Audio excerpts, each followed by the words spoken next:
wannan wani bidiyo ne da ake haɗa shi wanda ake interview a cikinsa, wanda ake haɗa kamar a samu wani abu daga cikin wancan fim ɗin, a samu wani abu daga cikin wancan fim ɗin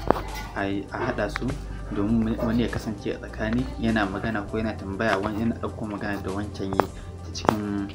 wancan fim ɗin, ko kuma haɗa ta da wannan, ko kuma dai wani salon da wani ya kawo ya haɗa shi da wancan. In Allah yadda a wannan bidiyon ko kuma a wannan bidiyon zan muku bayani akan yadda ya kamata a ce yadda za ku fara gina harsashin yadda za ku iya haɗa wannan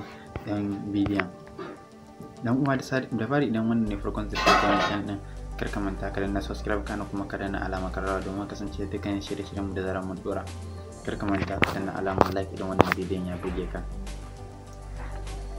Dan uwa a wannan channel din kuma sannan a wannan bidiyon za mu kawo muku wannan shirin da amma dai ga wannan karam bayani za mu yi muku akan shirin da ya kamata a ce ku fara kafin ku haɗa shi, kafin ku haɗa wannan kalar interview bidiyon. Abin da yake da buƙata kafin ka haɗa wannan interview bidiyon ana da buƙatar cewa ka tsaya kana kallon fina-finan da suka danganci fina-finan Hausa ko kuma fina-finan Indiya, domin daga cikinsu ne za ka iya zuwa ka ɗauko kuma sannan ka ɗora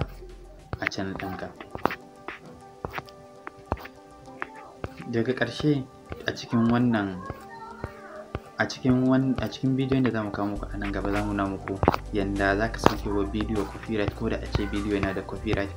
za ka iya sauke masa copyright kuma sannan ka saka a cikin bidiyon da za ka yi, ko wani waye wannan bidiyon za ka iya cire masa wannan copyright ɗin ka saka a cikin channel ɗinka, baka da wata matsala, baka da wata damuwa, kuma sannan babu wanda zai yi reporting ɗinka. Kamfanin YouTube su kansu ba za su gane ba, saboda menene? Saboda irin tsarin da zaka bi ka ɗauki bidiyon,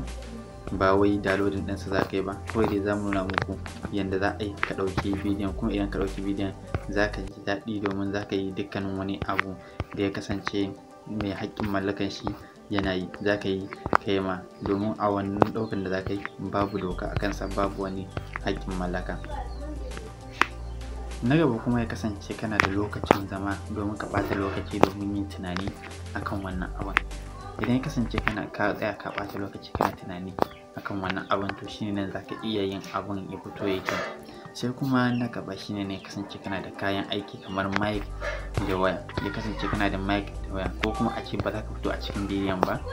haka, domin a wannan zai nuna muku inda ba za ka fito a cikin bidiyon ba, amma dai za ka yi interview comedy ko ka haɗa sa da cartoon haka, ya zama shi ne karɓi matsayin ka kai da ba za ka fito ba, to cartoon ne zai daga wannan abin, kai kawai iyakaci abin ka kai magana shine ka tsara ka saita kuma sannan ka fitar,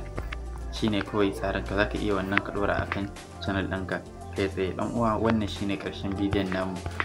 Idan ka mallaki wa'innan abubuwan to ka bibiye mu a wannan channel ɗin, ko kuma idan ba ka mallaki wa'innan abubuwan ba ka biyo mu a wannan channel ɗin, duk za mu nuna muku yadda za a yi ku mallaki abubuwan da muke gani za ku iya, kamar bidiyoyi da dai sauransu. Yau dan uwa wannan shine ƙarshen bidiyon namu. Kar ka manta ka danna subscribe kana kuma ka danna alamar karrawa domin kasance da dukkan shirye-shiryen mu da zaran mun dora. Ka manta ka danna alamar like idan bidiyon ya burge ka. Sai mu haɗa bidiyo na gaba.